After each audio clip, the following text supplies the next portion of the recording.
we have been contacted.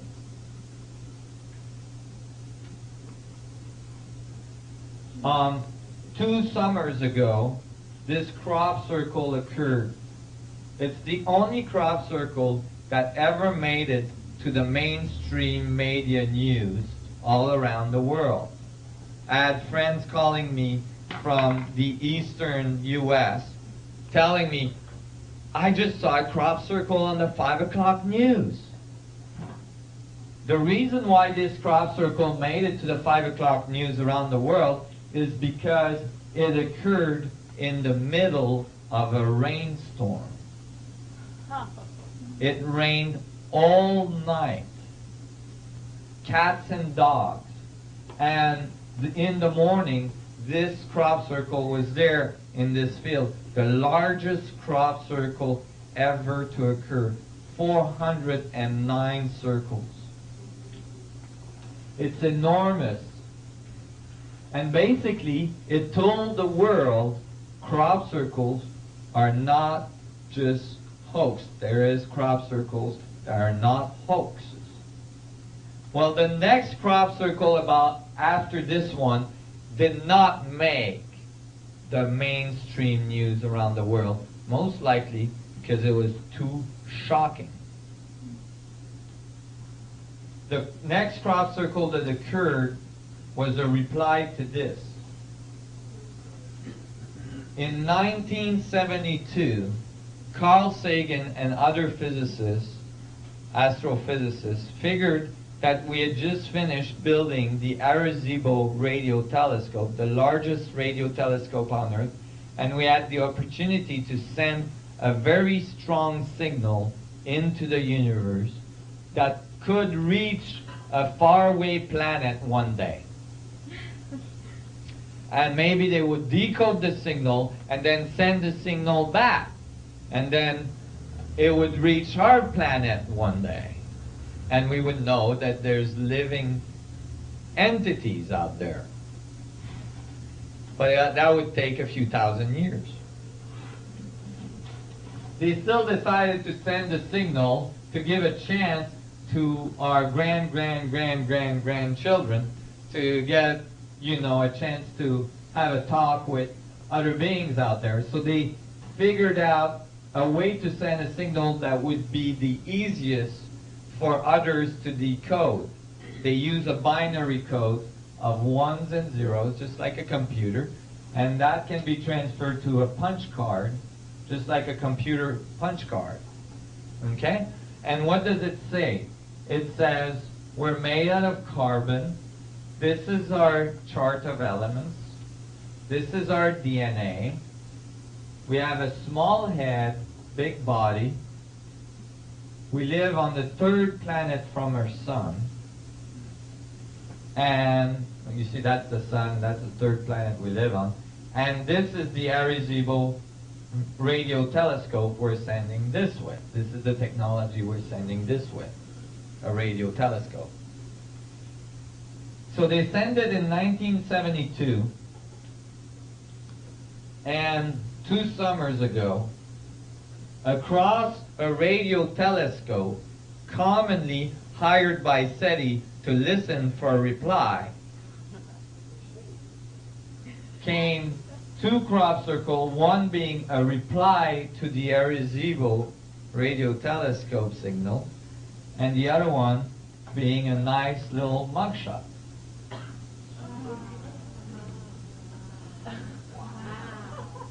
Did you hear about that crop circle? No. When SETI was asked about this, SETI is the NASA, search for extraterrestrial life. They're listening with huge radio telescope to see if they can hear something out there that would be life on another planet. One day I'm going to make a comic strip with a huge radio telescope, a SETI guy with the big earmuffs, listening, and in the background, back here, a little UFO.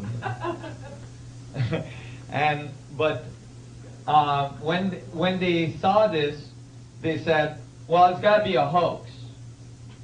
Because if they wanted to talk to us, they wouldn't have sent a crop circle. The radio telescope was right beside it. Why didn't they just send a radio signal? Well, my reply to that is, if they would have sent a radio signal, you and I would never have heard about it. Maybe they wanted to talk to all of the people of the planet, not just a few agencies, right? So instead, they sent a radio, instead of a radio signal, they put the crop circles reply directly across from the radio telescope.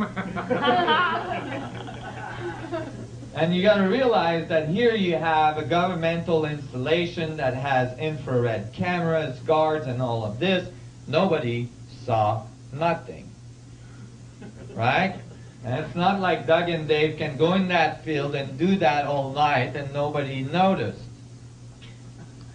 And then when you look closely, the woven patterns of the hay are not reproducible readily in the middle of the night stomping around. The actual mugshot is an incredible pattern that generates a negative image of a picture. And you can tell that that being has large eyes, a small nose, a small mouth. And the reply says, this is what we sent, this is what came back. It says, we are carbon and silica.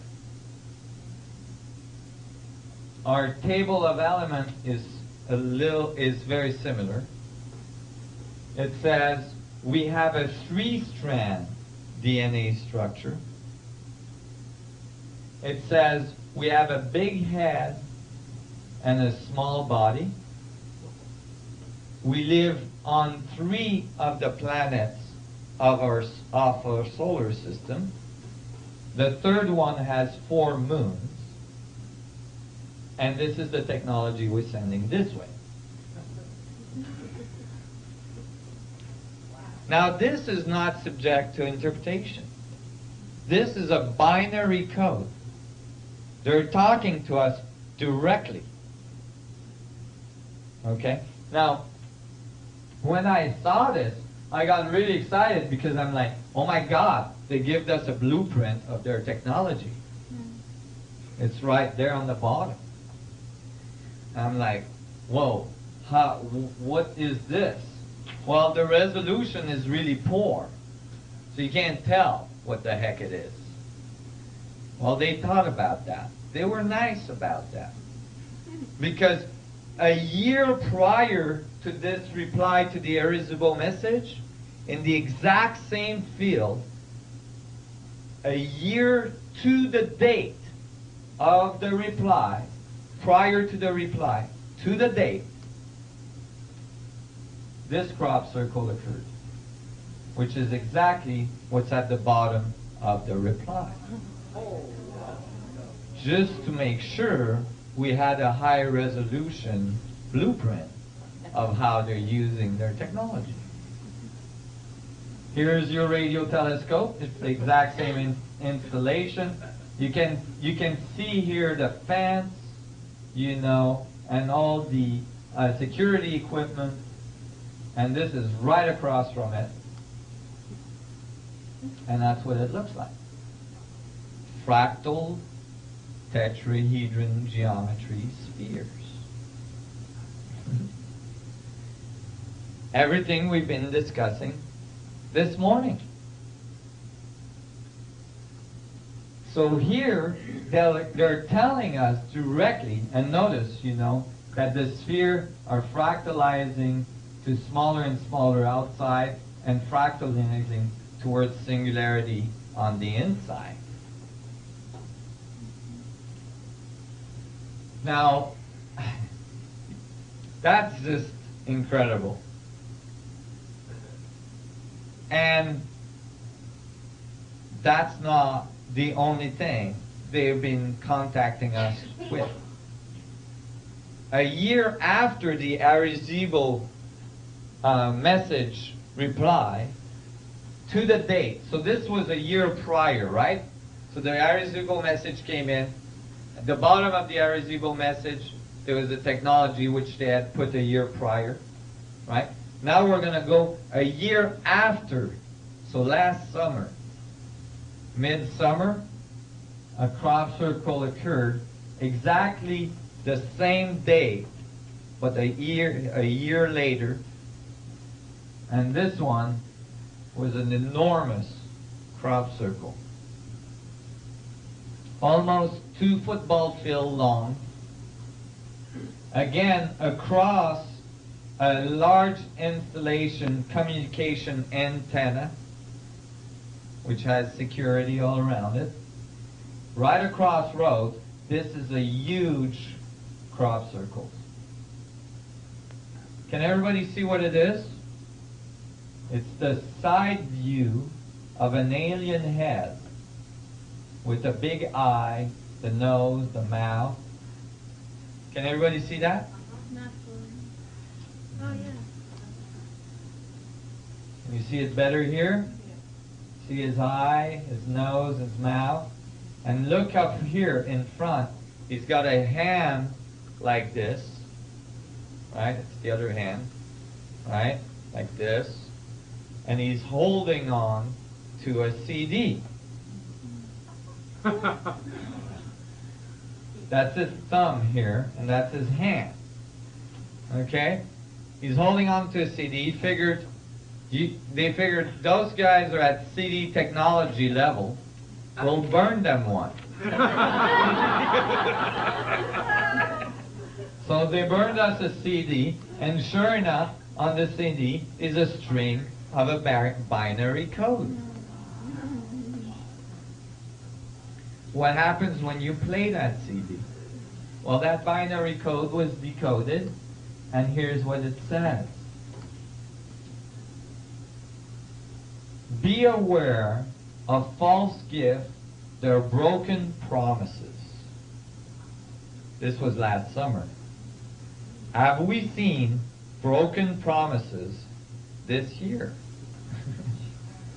Oh my God. This is very interesting. Much pain